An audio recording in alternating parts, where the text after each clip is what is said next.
कि कुछ दिन पहले मेरे पास दो एमएलए आए अलग अलग। एक एक दिन आया, एक दूसरे दिन आया, और आके दोनों ने एक ही बात कही।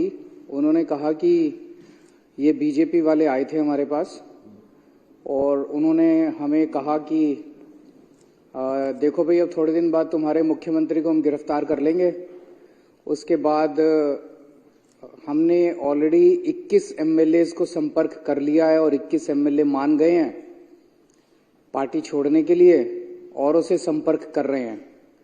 तो तुम भी 25 करोड़ रुपए देंगे और तुम भी आ जाओ पार्टी में और हम अपनी टिकट से तुमको बाद में चुनाव लड़ा देंगे, और अगर कुछ और चाहिए हो तो बता दो। तो उन दोनों ने आके बताया जी हमने तो इसको एक्सेप्ट नहीं किया, उनको मना कर दिया। फिर हमने एक एक एमएलए से बात करके, फोन करके संपर्क किया तो पता चला कि 21 तो नहीं, 7 एमएलए को इन्होंने संपर्क किया था बीजेपी वालों ने। तो पिछले इतने सालों में एक और ऑपरेशन लोटस, कई ऑपरेशन लोटस कर चुके हैं, एक और ऑपरेशन लोटस इन्होंने कोशिश की, लेकिन सभी 21 एमएलए ने मना कर दिया हमारी जानकारी के हिसाब से। तो जाहिर तौर पे ये पूरा जो तथाकथित शराब घोटाला है, ये कोई शराब घोटाला नहीं है। इन्होंने कोई जांच वांच नहीं करनी। इन्होंने जैसे अन्य प्रदेशों में हम देख रहे हैं, एक के बाद एक पार्टियां तोड़ रहे हैं, सरकारें गिरा रहे हैं केवल झूठे झूठे केस करके।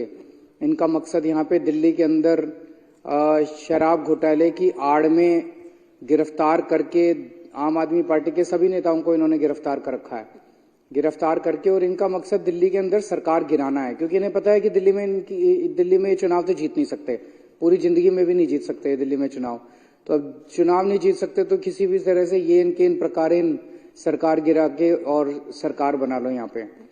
तो लेकिन ये भी इनका ऊपर वाले की दया है हमारे ऊपर, जनता का विश्वास है, ये प्रयास इनका सफल नहीं रहा। तो ये देखने के लिए और जनता को दिखाने के लिए कि हमारा एक भी एमएलए नहीं टूटा, हमारे सारे के सारे एमएलए आज भी हमारे साथ हैं। अध्यक्ष महोदय, मैं आपकी अनुमति से निम्नलिखित प्रस्ताव प्रस्तुत करता हूं कि यह सदन मंत्रिपरिषद में विश्वास व्यक्त करता है। अब माननीय मंत्री श्री गोपाल राय जी उपराज्यपाल महोदय के अभिभाषण पर धन्यवाद प्रस्ताव प्रस्तुत करेंगे।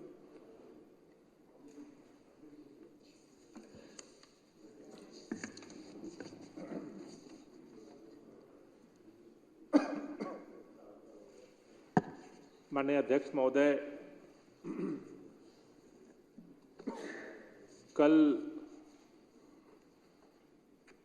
दिल्ली विधानसभा के बजट सत्र की शुरुआत में सदन को संबोधित करते हुए दिल्ली के माननीय उपराज्यपाल महोदय ने अपना अभिभाषण सदन के समक्ष प्रस्तुत किया, जिसमें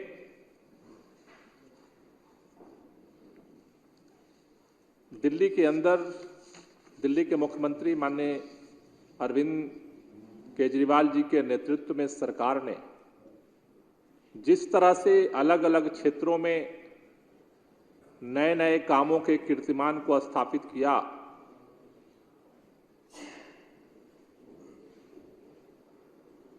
माननीय उपराज्यपाल महोदय के अभिभाषण ने यह सदन के माध्यम से पूरे दिल्ली के लोगों के समक्ष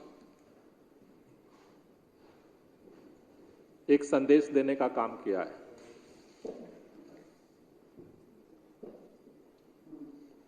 माननीय अध्यक्ष महोदय, वैसे तो हर साल जब बजट सत्र होता है, दिल्ली के माननीय उपराज्यपाल महोदय अपना अभिभाषण प्रस्तुत करते हैं और हर साल की तरह इस बार भी, चाहे वो शिक्षा का क्षेत्र हो, चाहे स्वास्थ्य का क्षेत्र हो, चाहे अर्थव्यवस्था का क्षेत्र हो, चाहे सामाजिक क्षेत्र हो, चाहे बुनियादी ढांचे का क्षेत्र हो, चाहे महिला सुरक्षा का प्रश्न हो, चाहे बिजली का हो, पानी का हो, सार्वजनिक प्रणाली का हो, प्रदूषण का हो, दिल्ली के जुड़े हुए हर मसले पर सरकार निरंतर जिस तरह से उत्तरोत्तर अपने काम के गति को आगे बढ़ा रही है, उसका एक संक्षिप्त लेखा जोखा कल माननीय उपराज्यपाल महोदय ने सदन के समक्ष प्रस्तुत किया। लेकिन अध्यक्ष महोदय, इस बार का अभिभाषण और पिछले एक साल के सरकार के कामकाज का महत्व इसलिए कई गुना बढ़ जाता है कि दिल्ली के अंदर दिल्ली केंद्र शासित राज्य होने के कारण पहले से ही इसके अधिकार क्षेत्र में केंद्र शासित राज्य का जो कामा था वो पहले से लगा हुआ था।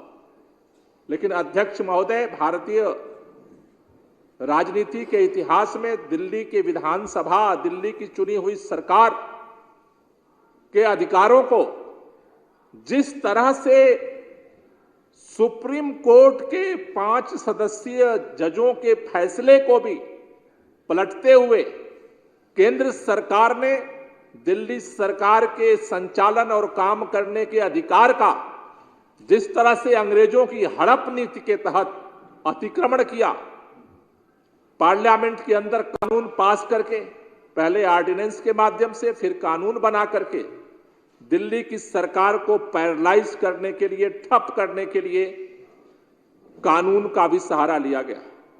अध्यक्ष महोदय, न सिर्फ कानून का बल्कि दिल्ली के अंदर केंद्रीय एजेंसियों ईडी और सीबीआई के द्वारा जिस तरह से आज दिल्ली के हर काम को ठप करने के लिए, सरकार को ठप करने के लिए निराधार गिरफ्तारियां की जा रही, जिस तरह से दिल्ली के अंदर हर उस काम को जिसको सारे चक्रव्यूह के बाद रोका नहीं जा सकता, उसको एक जांच के बहाने सीबीआई को भेजा जा रहा है, हर काम को ठप किया जा रहा है, पूरे अधिकारियों को डराया जा रहा है, धमकाया जा रहा है।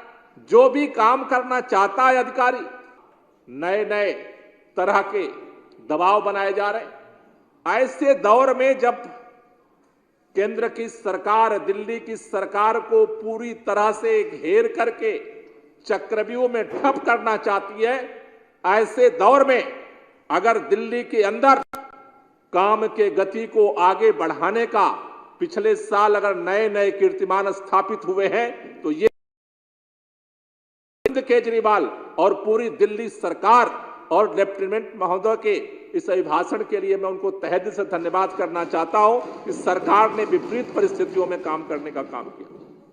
अध्यक्ष महोदय, पूरे देश के अंदर आज कहीं भी जाइए, देश के प्रधानमंत्री माननीय नरेंद्र मोदी जी एक बात जरूर कहते हैं, डबल इंजन की सरकार, डबल इंजन की सरकार, डबल इंजन की सरकार। माननीय अध्यक्ष महोदय, हमें जितनी जानकारी है, हमारी सरकार तो अब सिंगल इंजन की भी नहीं बची। जो उसका इंजन था उसका एक चक्का इधर छीन के ले गए और एक चक्का उधर छीन के ले गए, आदि भी सरकार नहीं है। लेकिन हमें इस बात का फक्र है कि इस देश के अंदर, देश के किसी भी राज्य में डबल इंजन की जो सरकार नहीं कर सकती, आज आधा इंजन की सरकार भी अपने हिम्मत के दम पर, अपने विश्वास के दम पर, अपने कमिटमेंट के दम पर आज दिल्ली के अंदर नया कीर्तिमान स्थापित कर रही है। अध्यक्ष महोदय, दिल्ली के अंदर 21% शिक्षा का बजट है।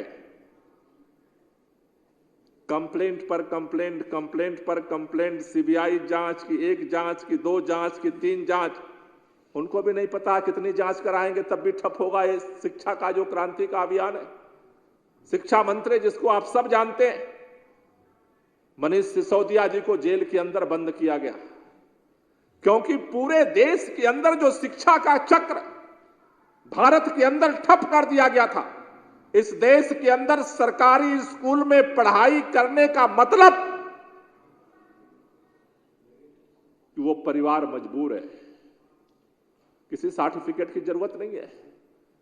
अगर शादी ब्याह के दौरान सामाजिक ताने बाने में लोग एक दूसरे के यहां जाते हैं, पूछते हैं आपका बच्चा कहां पढ़ता है, क्योंकि किसी परिवार में जाओ बच्चे आ जाते हैं, बच्चे से बातचीत, बच्चा क्या करते हो, पढ़ते हैं, कहां पढ़ते हो।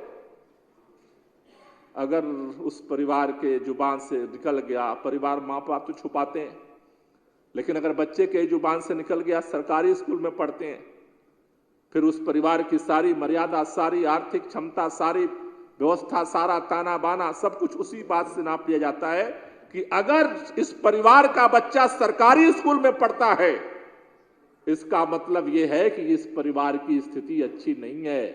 क्योंकि आज देश के किसी भी कोने में सरकारी स्कूल में बच्चे को पढ़ाने का मतलब है कि उसकी जिंदगी, उसके भविष्य को बर्बाद करना, यानी बच्चे के भविष्य को भी ठीक करने की क्षमता नहीं है उस परिवार की। अध्यक्ष महोदय, केंद्र के सारे दिल्ली सरकार को नेस्तनाबूद करने के बुलडोजर का मुकाबला करते हुए दिल्ली की सरकार ने एक नया कीर्तिमान स्थापित किया। दिल्ली के अंदर यह फैसला लिया कि दिल्ली के अंदर अगर दिल्ली को आगे बढ़ाना है तो दिल्ली के बच्चों को आगे बढ़ाना है। और हमें इस बात का फक्र है कि आज पूरे देश के अंदर सभी सरकारों के सामने एक नया कीर्तिमान स्थापित हुआ है कि अगर आज पूरे देश में मजबूरी का नाम सरकारी स्कूल है, तो आज दिल्ली के अंदर गर्व और मान सम्मान का मॉडल आज सरकारी स्कूल बन गया है। लोगों को आज सरकारी स्कूल में बच्चा पढ़ता है, दिल्ली के अंदर बताने में फक्र महसूस होता है। और वह ऐसे नहीं हो रहा अध्यक्ष महोदय। इनके सारे 3 कदम के बावजूद हर साल निरंतर दिल्ली के जो सरकारी स्कूलों के जो परीक्षा के परिणाम आ रहे हैं, आज वो परिणाम बता रहे हैं कि दिल्ली के सरकारी स्कूलों का जो रथ निकला था, दिल्ली के शिक्षा मंत्री मनीष सिसोदिया जी के नेतृत्व में, वो जेल के अंदर उनके जाने के बावजूद भी वो शरीर उनकी जेल के अंदर है, आत्मा आज भी दिल्ली के सरकारी स्कूलों को आगे बढ़ाने में बसती है। और उनकी उस मनोकामना को ये पूरी सरकार आगे बढ़ा रही है और आगे भी बढ़ाती रहेगी। ये आज जो दिल्ली के अंदर हुआ है, शायद आज देश के अंदर कोई भी राज्य करने की स्थिति में नहीं है। चाहे डबल इंजन नहीं, ट्रिपल इंजन भी चला लो, है सरकारी स्कूलों को ठीक करने का, शिक्षा व्यवस्था को ठीक करने का। आज आधा हम चौथाई कर दो, तब भी ये रथ रुकने वाला नहीं है अध्यक्ष महोदय। अध्यक्ष महोदय, दिल्ली के अंदर स्वास्थ्य सेवाओं को ठप करने के लिए, शिक्षा व्यवस्था को ठप करने के लिए नहीं सीबीआई के दौरे गए। पहले ऊपर से डंडा चलता है, फिर अधिकारियों से रोक दो, ठप कर दो। जब कुछ भी नहीं होता है तो एक कंप्लेंट भेज दो सीबीआई की, यहां फाइल सारी मंगा लो। अधिकारियों से एक कदम आगे बढ़ाया तो जेल जाना पड़ेगा। शिक्षा व्यवस्था को ठप करने की तरह ही स्वास्थ्य व्यवस्था को ठप करने के लिए भी लगातार कोशिशें हुई। दिल्ली के सरकार के मंत्री लगातार कहते रहे कि इन अधिकारियों को हटाओ जो काम नहीं कर रहे। दिल्ली सरकार के अंदर मोहल्ला क्लिनिक के अंदर दवाइयों को रोक दिया गया। मोहल्ला क्लिनिक के अंदर लगातार ये दबाव बनाया जा रहा है किसी तरह से जो हॉस्पिटल का सिस्टम ठीक हुआ है बंद हो। लेकिन अध्यक्ष महोदय, हमें इस बात की खुशी है कि न सिर्फ दिल्ली के अंदर 537 मोहल्ला क्लिनिक आज चलने के बावजूद आज दिल्ली देश का पहला राज्य बन चुका है जहां 15 से ज्यादा स्पेशल महिला मोहल्ला क्लिनिक खोले गए हैं। ये इनकी सारी बाधाओं को पार करके हुआ है। दिल्ली के अंदर आज 5 नए अस्पताल बनने जा रहे हैं। पिछले साल के दौरान अस्पतालों के रीमॉडलिंग का अभियान आगे बढ़ रहा है। इनके सारे 3 तिकड़म के बावजूद 12,000 से अधिक बिस्तर को दिल्ली के स्वास्थ्य सेवाओं में जोड़ने का अभियान आगे बढ़ रहा है। अध्यक्ष महोदय, जब भी इस बात को सोचना, जैसे एक सामान्य बच्चा जब खेल के मैदान में जाता है और एक शारीरिक रूप से चैलेंज बच्चा खेल के मैदान में जाता है, दोनों के मापने का पैमाना अलग होता है। आज डबल इंजन की सरकार दिल्ली को ठप करने की ताकत लगा रही है और आधी इंजन की सरकार अपने सारे लक्ष्यों को पूरा करने के लिए ताकत लगा रही है। तमाम विपरीत परिस्थितियों के बावजूद आज दिल्ली के अंदर जिस तरह से दिल्ली की स्वास्थ्य सेवाओं को आज ये सच्चाई है अध्यक्ष महोदय, उत्तर प्रदेश में भाजपा की सरकार है, लेकिन आज दिल्ली के अस्पतालों में आज की तारीख में भी उत्तर प्रदेश और हरियाणा के अंदर वो स्वास्थ्य सुविधाएं नहीं मिल पाई। वहां के लोग हरियाणा और उत्तर प्रदेश की भाजपा की सरकार के अस्पतालों में इलाज कराने से बेहतर समझते हैं कि किसी तरह से दिल्ली सरकार में वहां के अस्पतालों में पहुंच जाओ, जिंदगी बच जाएगी। अगर हमारे जेब में पैसा नहीं है इसलिए जिंदगी से हाथ नहीं छोड़ना पड़ेगा। आज दिल्ली के अंदर इस बात की गारंटी है कि आपके जेब में पैसा है या नहीं है। अगर आपका बेटा बीमार है, अगर आपकी मां बीमार है, तो आपके इलाज करने की गारंटी है, और वो दिल्ली के अंदर है। अध्यक्ष महोदय, ये तमाम बाधाओं को पार करके दिल्ली के अंदर अरविंद केजरीवाल के नेतृत्व में सरकार ने काम किया है। अध्यक्ष महोदय, सबसे बड़ी बात है, पूरे दुनिया के अंदर बहुत सारी अर्थव्यवस्थाएं हैं जो लगातार चरमरा रही हैं। अभी लगातार खबर आ रही है कि चाइना के अंदर भी अर्थव्यवस्था में ठहराव की स्थिति पैदा हो रही है। अमेरिका की अर्थव्यवस्था लगातार रोजाना नई नई चुनौतियों से जूझ रही है। भारत की जो अर्थव्यवस्था को लेकर के लगातार ये बात आ रही है अर्थशास्त्रियों के माध्यम से कि कई बार आंकड़ों की जालसाजी करके सरकार अपने चेहरे को छुपाने की कोशिश कर रही है। लेकिन अध्यक्ष महोदय, हमें इस बात की खुशी है कि देश के अंदर रेवड़ी बांटने वाला राज्य दिल्ली, जिसको लेकर के पूरे देश के अंदर माननीय नरेंद्र मोदी जी देश के प्रधानमंत्री हैं, पूरे देश में जाकर के भाषण देते हैं। ये केजरीवाल रेवड़ियां बांटता है, रेवड़ियां बांटता है, रेवड़ियां बांटता है, रेवड़ियां बांटता है। ये रेवड़ी बांटो राज्य ने एक इतिहास बना दिया। जनता को खुले दिल से सब कुछ दिया, लेकिन पूरे देश का जो आज की तारीख में सकल घरेलू उत्पादन है 7% है। अध्यक्ष महोदय, दिल खोल के जनता के लिए काम करने के बावजूद पूरा देश 7% पर अटका है। डबल इंजन की सरकार 7% पर अटकी है, और ये खुले दिल से जनता के लिए काम करने वाला केजरीवाल की सरकार 9% से भी ज्यादा आज अपना सकल घरेलू उत्पादन लेकर आई। अध्यक्ष महोदय, छोटी बात नहीं, बात दिल्ली की है, लेकिन इसके अंदर भविष्य के भारत का अर्थशास्त्र छिपा हुआ है।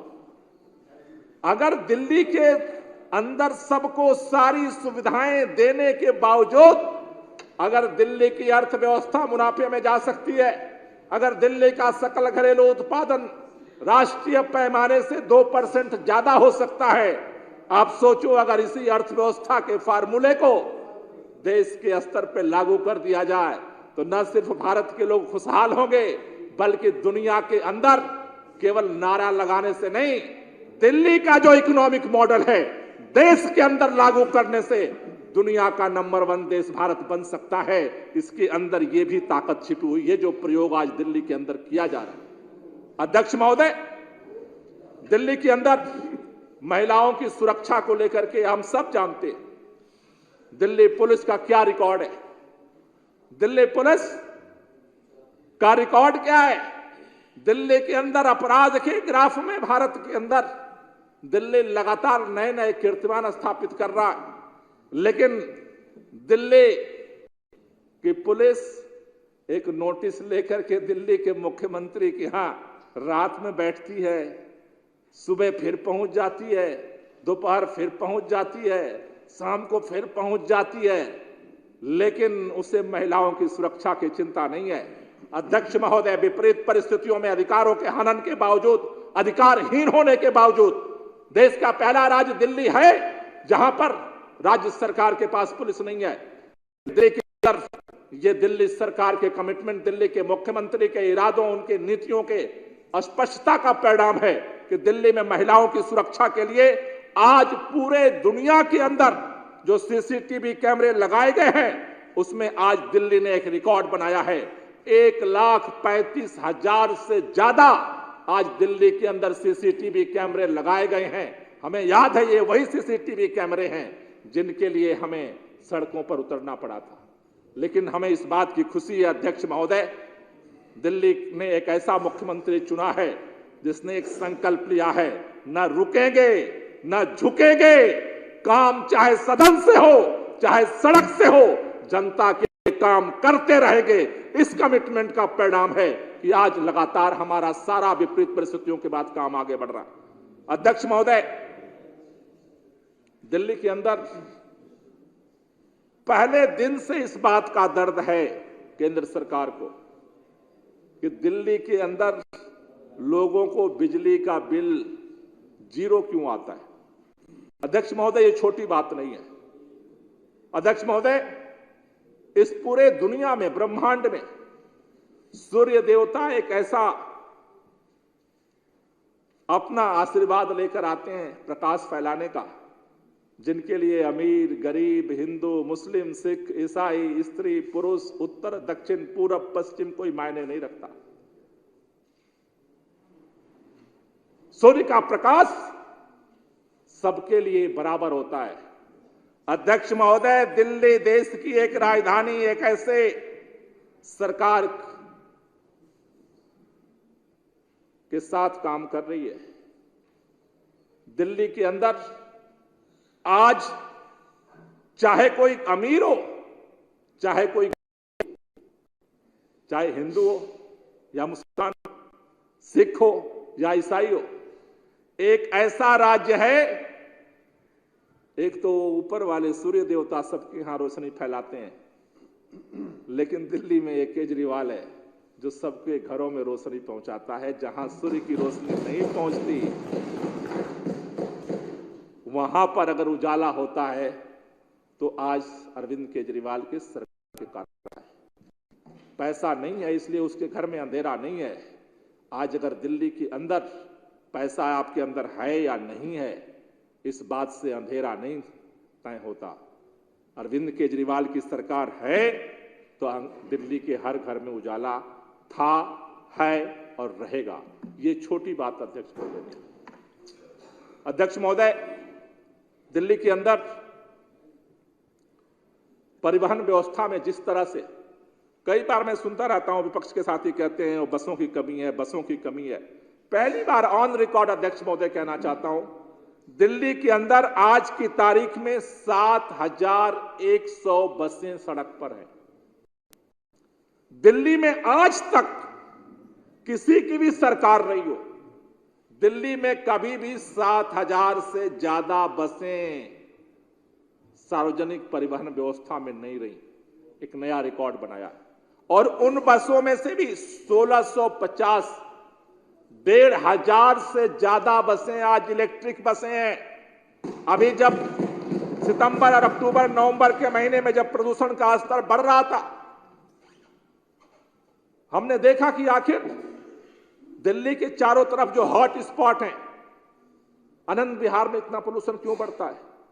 जब मैं उसी तहकीकात में गया तो अध्यक्ष महोदय हमें पता चला कि पूरे उत्तर प्रदेश से, राजस्थान से, हरियाणा से जितनी बसें आती हैं, सारी BS4 की बसें हैं, डीजल की बसें आती हैं।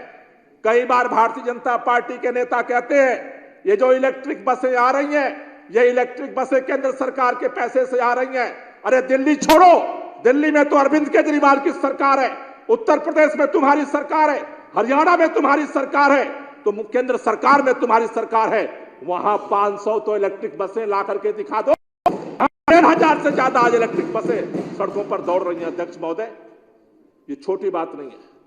आज उसका परिणाम है अध्यक्ष महोदय, जिस तरह से दिल्ली के अंदर प्रदूषण को नियंत्रित करने के लिए अरविंद केजरीवाल के नेतृत्व में काम हुआ, अरविंद केजरीवाल जी की सरकार बनी। 2015 में इस दिल्ली के अंदर 365 दिनों में से केवल 109 दिन थे जिसमें दिल्ली की हवा अच्छी होती थी। अध्यक्ष महोदय, अरविंद केजरीवाल जी की सरकार बनने के बाद लगातार इस पर काम होना शुरू हुआ। धीरे धीरे धीरे धीरे धीरे करते करते करते करते आज पिछला साल जो गुजरा है, जबकि साइंटिस्टों का कहना है कि पिछला नवंबर से लेकर के जनवरी तक मौसम में जिस तरह का परिवर्तन देखा गया है, ये पहली बार नेगेटिव मानदंड स्थापित हुए हैं, जिसमें ठंड बढ़ने के साथ साथ हवा की गति एकदम से ठहर गई थी। लेकिन उन सारी विपरीत परिस्थितियों के साथ सदन को मुझे बताते हुए खुशी हो रही है, 2015 में जो केवल दिल्ली के लोगों को जिंदगी जीने के लिए सांसें 109 दिन अच्छे थे, धीरे धीरे काम करते करते पिछले साल 109 से 206 दिन, लगभग 2 गुना ज्यादा 365 दिनों में से अच्छी हवा दिल्ली के लोगों को मिली है। और अध्यक्ष महोदय, लगातार उस पर सरकार काम कर रही है। हमें भरोसा है कि दिल्ली के प्रदूषण के स्तर को कम करने के लिए जिस तरह से यहां पर वृक्षारोपण का अभियान चल रहा है। हम सभी माननीय सदस्यों का भी धन्यवाद करना चाहते हैं, जिस तरह से संजीदगी के साथ सबने कोऑपरेट किया। पिछले चुनाव के दौरान अध्यक्ष महोदय, 4 साल पहले जब दिल्ली विधानसभा का चुनाव हुआ था, दिल्ली के माननीय मुख्यमंत्री जी ने दिल्ली के लोगों को 10 गारंटी दी थी। अब तो आजकल बहुत सारे गारंटी बांटने वाले निकल आए, लेकिन तब केवल हिम्मत थी गारंटी देने की काम की, तो उसका नाम अरविंद केजरीवाल था। अरविंद केजरीवाल ने 10 गारंटियां दी थी, उसमें से एक गारंटी थी अगले 5 साल में 2 करोड़ पौधे लगाए जाएंगे दिल्ली के अंदर। अध्यक्ष महोदय, हमें इस बात का फक्र है, अभी 1 साल बाकी है, लेकिन 2 करोड़ पौधे लगाने का काम 4 साल में इस सरकार ने पूरा कर लिया है और 1 साल में हम और पौधे लगाने की मिशन की तरफ बढ़ रहे हैं। अध्यक्ष महोदय, उसका परिणाम क्या है? आज दिल्ली के अंदर, देश के अंदर जो सबसे बड़े बड़े महानगर हैं, सबसे ज्यादा हरित क्षेत्र आज दिल्ली के अंदर विकसित हो चुका है। नेशनल मानक के अनुसार किसी भी राज्य का जितना क्षेत्रफल है, उसका 20% ग्रीन होना चाहिए। आज दिल्ली के अंदर हमने धीरे धीरे करके 20% से ज्यादा, आज 23.6% दिल्ली का ग्रीन क्षेत्र बढ़ाया है। इस ग्रीन क्षेत्र बढ़ाने का परिणाम हुआ है कि प्रदूषण कम हो रहा है पूरे साल में। दिल्ली के अंदर जो इलेक्ट्रिक बसों का, इलेक्ट्रिक गाड़ियों का बढ़ रहा है, इसका परिणाम हो रहा है कि प्रदूषण कम हो रहा है। अध्यक्ष महोदय, हम कहना चाहते हैं कि इन विपरीत परिस्थितियों में अगर आधे इंजन की सरकार इतना कर सकती है, एक बार सोच के देखो, जिस दिन दिल्ली में भी अरविंद केजरीवाल आम आदमी पार्टी की सरकार होगी और केंद्र में भी आम आदमी की सरकार होगी, जिस दिन अरविंद केजरीवाल के नेतृत्व में डबल इंजन की सरकार होगी, अगर आधे इंजन की सरकार इतना कर सकती है, तो अरविंद केजरीवाल के डबल इंजन की सरकार इस मुल्क के तकदीर और तस्वीर को कैसे बदलेगी, इसका अंदाजा कल जो एक लेखा जोखा संक्षिप्त में माननीय उपराज्यपाल महोदय ने सदन के सामने रखा, उसमें वो छिपा हुआ है। वो कहते हैं बरगद का पेड़ कितना विशालकाय होगा, उसका सारा आकार प्रकार एक छोटे से बीज में छिपा होता है।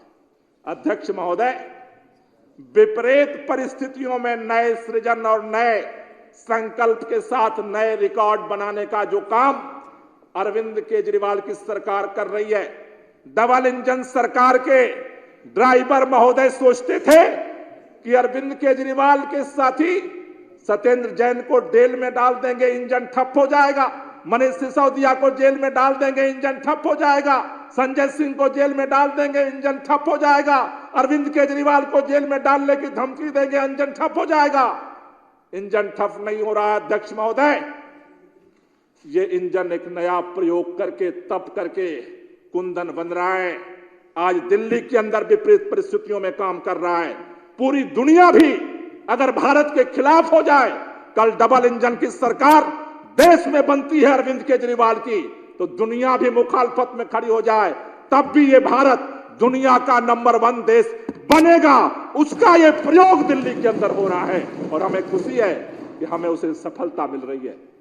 अध्यक्ष महोदय, मैं अंत में आपकी अनुमति से यह प्रस्ताव प्रस्तुत करना चाहता हूं कि यह सदन दिनांक 15 फरवरी 2024 को उपराज्यपाल महोदय द्वारा विधानसभा को दिए गए भाषण के लिए उनके प्रति हार्दिक आभार व्यक्त करता है। धन्यवाद अध्यक्ष।